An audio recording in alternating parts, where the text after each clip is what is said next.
Hey guys, Magnet here, and welcome to episode 6 of How to Be a Better Starcraft Player. This episode is meant to teach you how to make important decisions based on the tempo changes within a game. While we've talked a lot about running build orders and doing them perfectly, there's yet another level to build orders that further separates skill level among players. While a build has all sorts of branches to accommodate for different scenarios, oftentimes the player needs to make unscripted decisions that will make huge differences in a game. A lot of these decisions will revolve around tempo, and this is one of the hardest concepts for a new player to understand.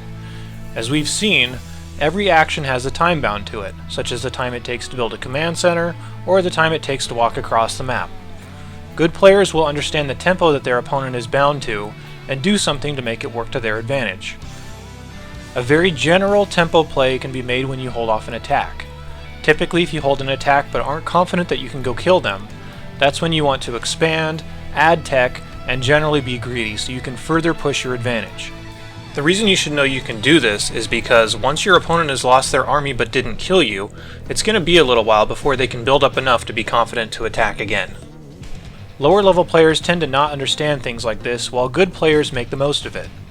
Any fight you win needs to have long-standing effects that put you ahead, rather than just waiting for your opponent to build up another strong army and attack again with the same or greater amount of force. Another general tempo play is a circumstance in which you should slow down. If you're running an expansion build, you need to make subtle but important adjustments based on what your opponent is doing. If your opponent is not expanding, then the only other option for them to do is to make a lot of army units and attack really hard. So at this point it's up to you to stop making workers for a little while, make defensive units or buildings, and defend the incoming attack. If they just sit around with their army and expand late, then you're already ahead because your expansion was done sooner, or you might be able to just expand again and get even further ahead. In the case for Zerg, you should always be one base ahead of your opponent anyway, unless you're playing against a Zerg as well. Army usage can also be a big factor to exploiting tempo. One thing that lower level players tend not to understand is that they can attack at any point in the game, and they will be successful but only if the opponent gives them the right opportunity. A lot of new players will tend to build up their army until it is maxed out, then go searching for a fight. Doing this does not punish players that are being extremely greedy, so it's up to you to diagnose what your opponent is doing and kill them if they are ignoring any threats.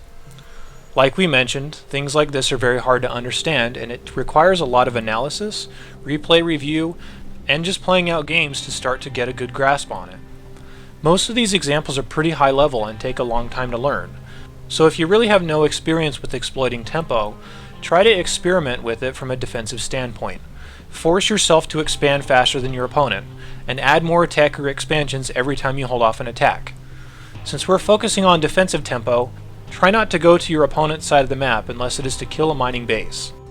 The overall goal of this playstyle is to learn the basics about tempo in order to get so far ahead that you can build up an invincible army and have an insane amount of production potential behind it.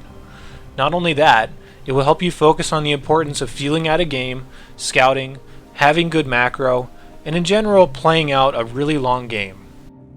The final keystone to everything we're talking about is army control, and making sure all the components of your army are doing what they're supposed to. Episode 7 will cap this series off, which is the next video in this playlist, and there's a link in the description below if you aren't watching from the playlist. Thanks for watching, and I'll see you in the final episode.